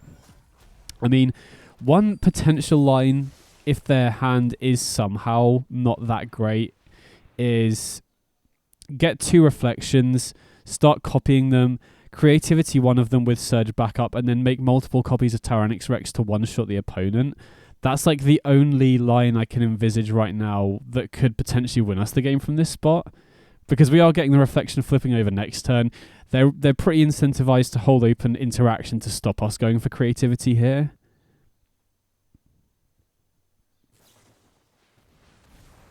Wow, they go for Deluge.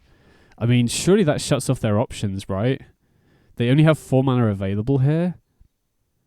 But I guess this also increases the probability of them having 2 pieces of interaction, like 2 fatal pushes. So they must be pretty confident with the cards they've got in their hand for them to be able to do that.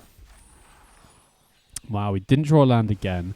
You know, had we drawn a land, I think I'm happy to go creativity with Surge backup. But since we didn't draw a land, not looking good, to be honest. I mean, again, we could try and just go for the line of reflection, copy, reflection, creativity with Surge backup, and then make copies of Tyrannix Rex. But in order to set that up, we have to attack Teferi with the Shaman here to create it, because we don't have triple red right now. You know, the Mirex only produces red for a single turn, and so we have to attack to produce the treasure token, and then have to somehow hope that the opponent, that Mistman doesn't have more than 1 piece of interaction here, which is so unlikely, but still going to play to my outs here. Okay, so they are running a basic plane, so they do have ways to hardcast the fairy. Obviously makes sense.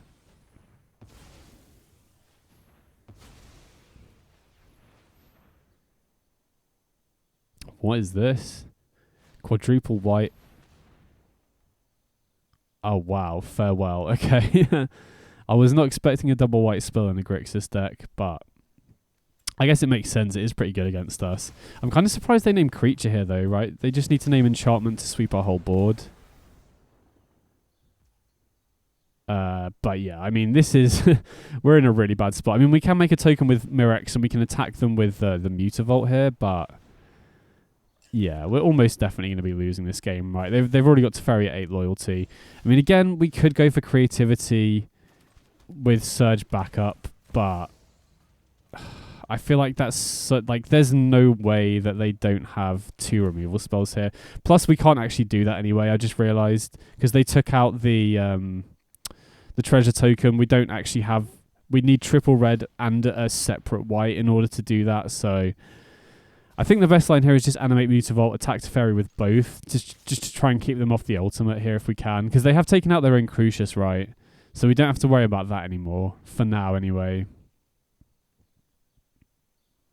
But yeah, we're almost definitely going to be losing this one. Okay, they fatal push, so we'll definitely Surge here. Need to protect to try and just get this Teferi down to at least 7 loyalty.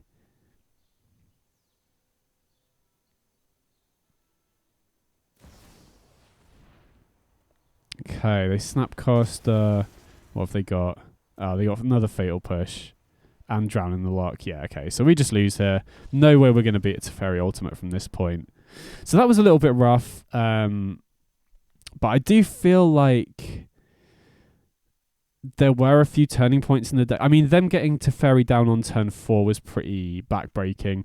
On the play, I think I like having Surge of Salvations here and just being more proactive, if that makes sense, you know, rather than because I can imagine Volcanic Spite being dead in my hand if they don't have an early Crucius, and Surge of Salvation being able to protect against the turn 1 Thoughtseize on the play is really huge. You know, I think Surge of Salvation is definitely better on the play because you can use it to defend against discard spells, and then, you know, particularly we can also use it to protect our Transmogrify, right? On the play, getting to turn 5, we can go Transmogrify, hold open, Surge as well. So I think on the draw, I do like having Volcanic Spite just so that we have a way to kill their Crucius before it triggers. But on the play, I do like making the switch to Surge of Salvation. Hopefully we can get underneath their counter spells and discard spells. That's the main way, because as long as we can either set up a situation where we can get off our Transmogrify or Creativity, or get down our early token generators. I think we should be good. Because we haven't seen any sweepers from them other than Farewell, which is obviously going to be very difficult for them to cast when white is kind of like a splash in the deck. But yeah, definitely got a much better chance on the play game 3, particularly with stuff like Paladin class as well.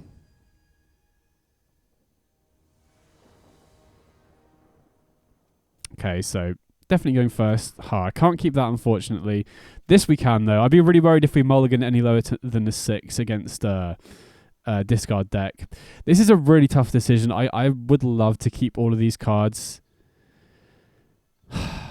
Well, like, we're definitely keeping this. I'm just trying to think what card to put back. So the curve out of Legion's Landing into Scrolls Hive into Wedding Announcement is gas. So there's an argument to maybe putting back Transmogrify Creativity, but then if they have a discard spell, they can get rid of one of them. So I'm actually going to put back the Legion's Landing here. I think it's close, though, and I could definitely see an argument to putting back a Creativity or Transmogrify instead of that Legion's Landing. Because flipping Legion's Landing against control is really powerful. Okay, I was going to say we really want to draw a land here, so that's clutch. Going to slam the Wedding Announcement here for sure. They could have a Censor or Drory Disruption, but now is the best chance we've got to go for it, right? It also gets around change the equation if they're running that, which is pretty important, so...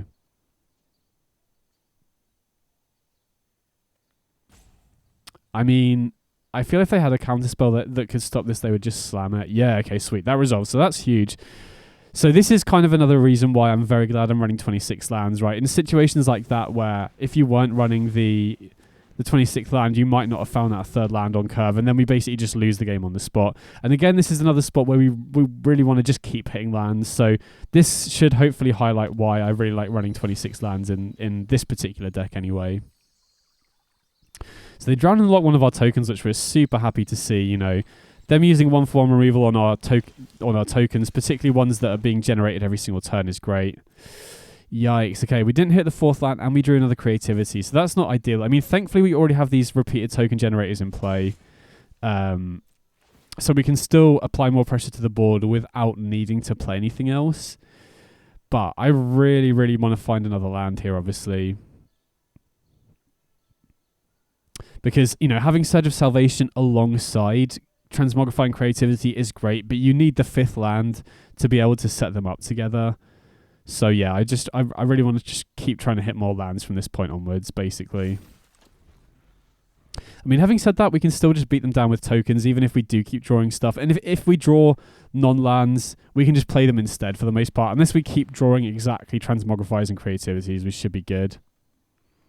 While they go for Iteration, I mean, I very much doubt they're going to pass back without mana open here, right? I assume they're probably going to try and find a black land and then hold open Fail Push or something like that, in which case it's still probably too risky to go for Transmogrify. I mean, having said that, we can still, you know, I'm still happy to just keep attacking with these tokens because they'll have to do something eventually. Wow, they tap out for Thoughtseize. Okay, that is sick. We really need to find a land here. Perfect. Okay, that is huge. So now we can Transmogrify, either get an Atraxa or a Tyrannix Rex, either of which will be great. Okay, Tyrannix Rex is sick here, so we put them down to 6, and we get Scrolls Hive lifelink online as well, which, you know, not nothing, but is definitely like a nice upgrade. And we get the Anthem effect on Wedding Festivity, so I feel pretty good about this spot. Drawing that land there was so clutch, and again, you know, that kind of highlights why it's really important to run a high land count in that deck, because if we hadn't hit that 4th land, we would have missed out on a real opportunity to get the Tyrannix Rex into play there.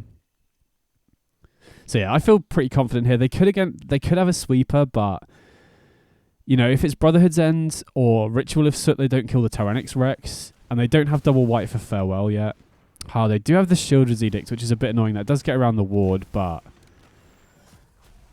okay, and they do play Crucius, so they are going to have the treasure available for Fatal Push here. So I mean, we'll see what we draw here, but I still think it's probably too risky to go for Creativity. Okay, Legion's Landing is a pretty nice one. So, you know, I don't want to go for Creativity here because we do kind of get blown out. I think we can win just applying enough pressure on board here. So, okay, they don't kill a creature before combat, which enables us to flip the Legion's Landing, which is pretty sick.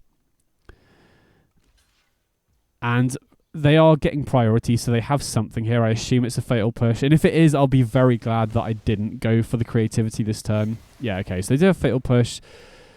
So they do get to eat one of our tokens in combat, but we get to resolve a Fable. Now, we could have potentially passed back a Maiden Adanto, the first fort token, but having the 3/3 in play could make the difference of dealing lethal potentially. And also getting Fable into play earlier rather than later is great, because it means it's going to flip into the Reflection sooner as well, which can make a pretty big difference.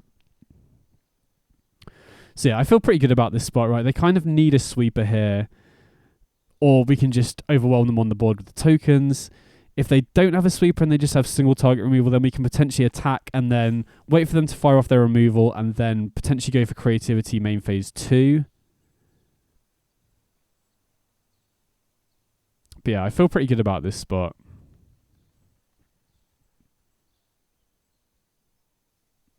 So how many pieces of interaction do they need to survive here, right? If we connect with 2 creatures, they can win. So they can obviously block with 1 and then kill another. So if they have a piece of single target removal, I guess they need 2 pieces of spot removal here to survive.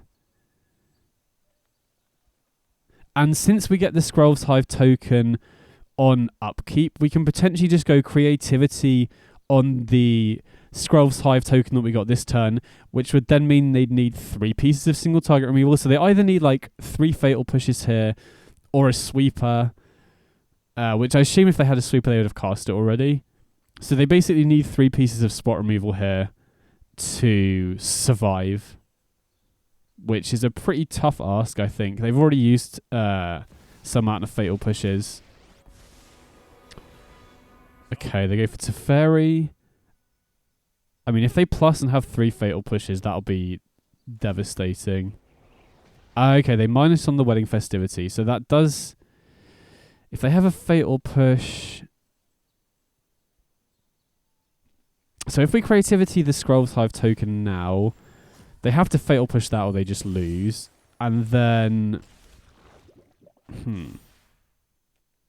Surge of Salvation. Actually, wait, that's great, right? That basically guarantees the win here, right? Because we can go creativity x equals 1 on the Scrolls Hive token, and if they do have the fatal push, we can just Surge of Salvation to back it up.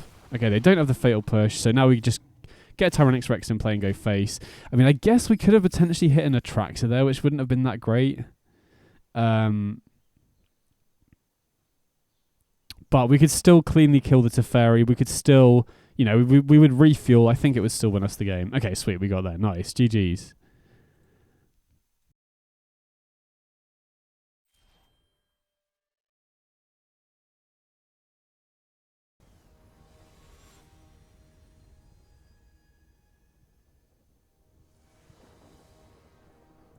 Okay, so we're on the play here, and this is a close one. Like, obviously we don't have a token generator, but I think I'm going to risk this. This hand is only actively bad against control, and control obviously isn't going to run Gigantha. Now, it could be like a domain bigger build, but I'm going to keep this because, you know, we have early interaction, so if we're against a creature deck, we're good, especially because Volcanic Spike can help us dig further for a token generator as well. But between, you know, all of the enchantment token generators and the lands like Mirix and Mutavault, we have so many cards in the deck that can produce tokens that I think I'm going to keep this. But, you know, like I said, we've got early interaction, and then as long as we can find any token generator, we're good. Okay, so opponent plays untapped Steam Vents, which is interesting. So with Gigantha, that makes me think they're probably on Wizards, potentially. I guess there's still a chance they could be on Domain as well if they're...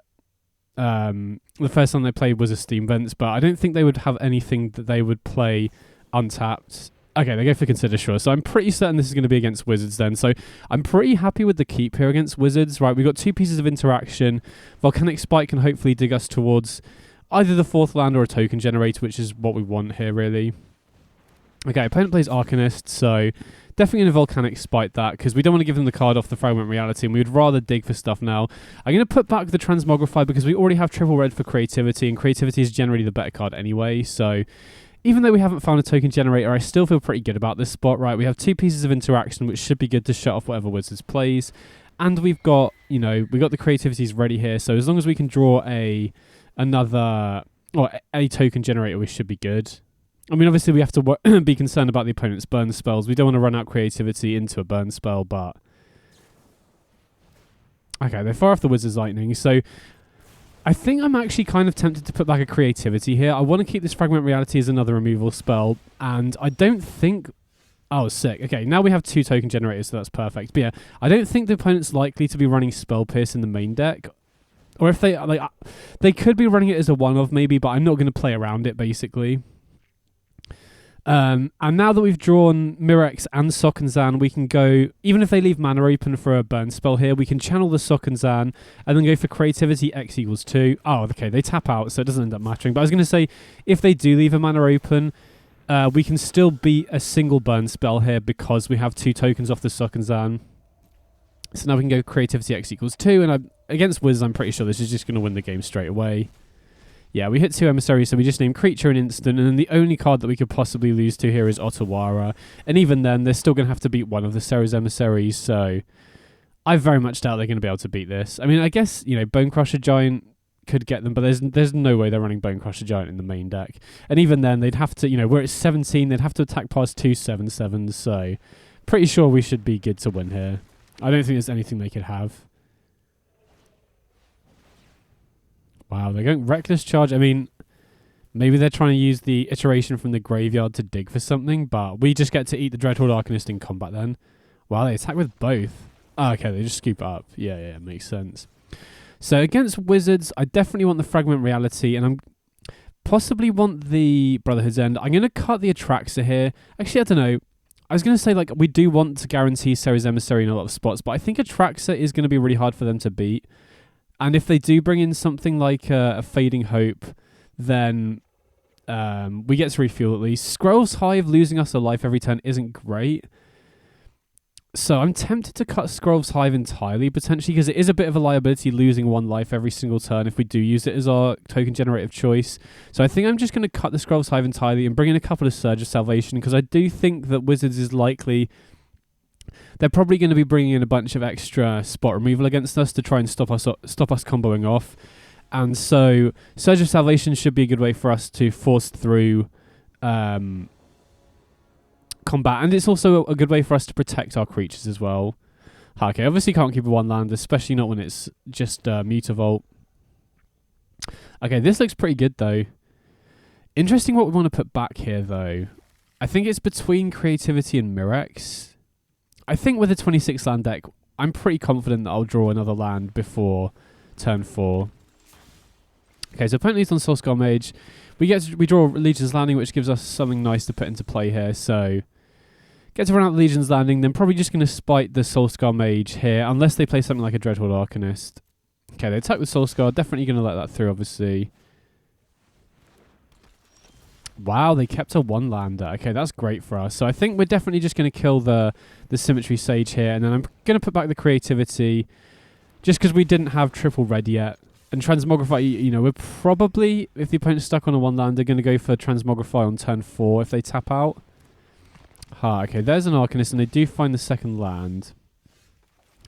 So we're just going to go Fable here and just pass it back and just...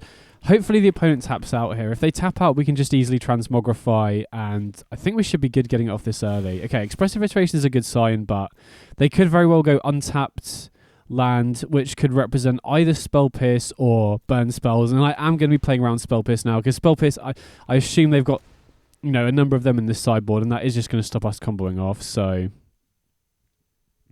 they shock in the Steam Vents. If they pass with mana open, it's going to be tough to know what to do. I don't think it's worth just jamming the Transmogrify if the opponent just passes with that mana open, because that could easily be Spell Pierce, could easily be any burn spell, which would stop us going off as well. I mean, we'll obviously see what we get off the looting of Fable first. Okay, they attack with the Soul Scar, obviously going to let that through. Okay, they do just ship it back. So I think I'm going to put back an Emissary and an Inspiring Vantage here and see what we draw. Okay, interesting. So I don't think it's worth just going for Transmogrify here. I'll go to combat to see if they fire off a burn spell now. I don't think they will. And I definitely want to get a token off the 2/2. Now, I do kind of regret looting away the Emissary a little bit now, because if I'd known I was going to draw a Traxa, I think I would have rather held the Emissary, because it's just much easier to hardcast. But obviously we didn't know we were going to draw the Atraxa, so... So yeah, we are in a bit of a weird spot here. I mean, thankfully we have the Mirrex, so we're not just wasting our mana here. We can produce a 1/1 token off the Mirrex. Okay, this is an awkward spot because I'm not sure whether we want to Fragment Reality the Arcanist or the Symmetry Sage here. Because if we Fragment Reality the Arcanist, they get another 1/1, but it does shut them off getting Expressive Iteration.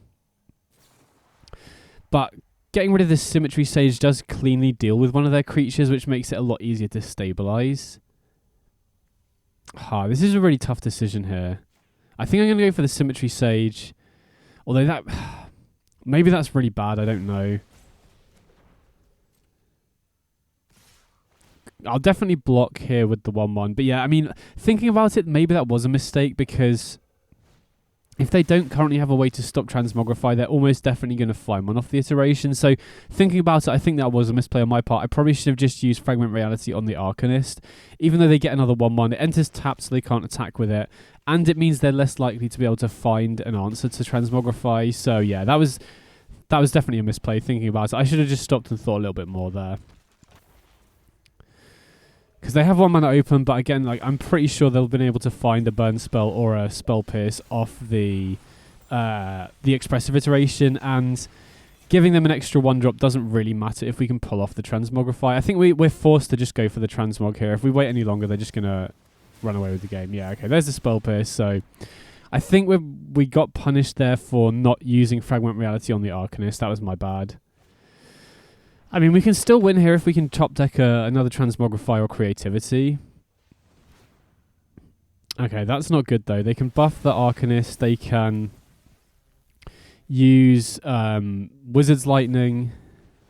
Oh, okay. Yeah, we're just completely dead here then. Because they can buff the Arcanist to cast Wizard's Lightning from the graveyard as well. The 1/1 token we created off Mirrex can't block, so... yeah, I think we punted that game. I mean, I'm not 100% sure. If they had that Spell Pierce in their hand already, then it wouldn't have made a difference. But if they found the Spell Pierce off... if they found the Spell Pierce off iteration, then that was a misplay on my part. So here I'm going to... on the play, I'm going to swap out Surge of Salvation for Paladin class, because their main ways of stopping our combo is instant speed, burn, or spell pierce.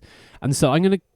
I think I prefer going for Paladin class here on the play, and then they have to hold open 2 mana for spell pierce from that point onwards, which does make a pretty big difference. And it's already in play, right? We don't have to hold it up like we do with Surge. Okay, so sweet, we get to Fragment Reality the Symmetry Sage for 1 mana, which is pretty nice. So here, interesting choice. If I just had the Creativity, I think I'm probably forced to shock in the Sacred Foundry here, but because we have the Transmogrify, I'm happy to just run out the Mirrex. Now, I don't think it really makes too much of a difference, because we're probably going to have to shock in the land for this wedding announcement anyway. So yeah, I'm going to run out the wedding announcement here. And then if they tap out, we basically just free to Transmogrify. So opponent's in a tough spot already here, where they've either got to choose between not being mana efficient and, you know, holding up removal, or being mana efficient and potentially letting us combo off. So if they just play... I mean, it'll be a dead giveaway if they don't play this Symmetry Sage that they have something. Okay, sweet, they tap out. So we just get to go for Transmogrify here. Big advantage of being on the play in this game, obviously. Okay, interesting. So we get a Ceres Emissary. I think I'm going to name Instant on this first one, because I think there's a pretty reasonable chance they might have either Fading Hope or Brazen Borrower in the sideboard, and I think they're really going to struggle to attack past this 7/7 Emissary anyway. Maybe that's a little bit greedy, but I feel at this point in the game, you know, as things stand, it's way less risky to go for Instant at this point. You know, if they had multiple creatures in play, I think we're probably incentivized to name creature a lot more, but you know, we're at 16. We're pretty safe for life points, so I don't want to risk just getting blown out by a Fading Hope or a Brazen Borrower here. Or potentially, you know, they could always go like, you know, double Wizard's Lightning into something else as well. But I mean, this Ceres Emissary is basically just going to stonewall them. I'm going to run out the Fable here. If they have Spell Pierce, we have 2 mana to pay for it, which is pretty nice, obviously. And then I think my goal here is to just Try and use Chapter 2 of Fable here to try and find another Transmogrify or Creativity. And if we can get a second Emissary out naming creature, I think that basically just locks it up. You know, unless they're holding on to Otawara. Gonna hold back the Ceres Emissary here just because I don't want to risk letting them have a crazy turn, because Wizards are capable of dealing huge amounts of damage out of nowhere. So I think we're probably likely to win the longer game here. So I'm just going to hold the Emissary back to block. Basically just stops them from attacking. And then, you know, going into next turn, we have pretty good attacks. We can freely attack with the 3/3 at the very least. And now that they're tapped out, we can even go for more. Oh, well, okay. We just draw the creativity anyway. So I'm just trying to think. If we discard the Legion's Landing, we potentially risk drawing an Emissary, but we still have the third one in the deck, so I don't think it really matters. So yeah, we should just be good to win here, right? We can creativity for X = 2, and then we can go Emissary on creature and Emissary on land to shut off Otawara, or if we hit an Atraxa, I think that's also more than enough to win the game here. So I'm going to name creature, and then we'll see what we hit off the Atraxa. Yeah, okay. Opponent just scoops it up.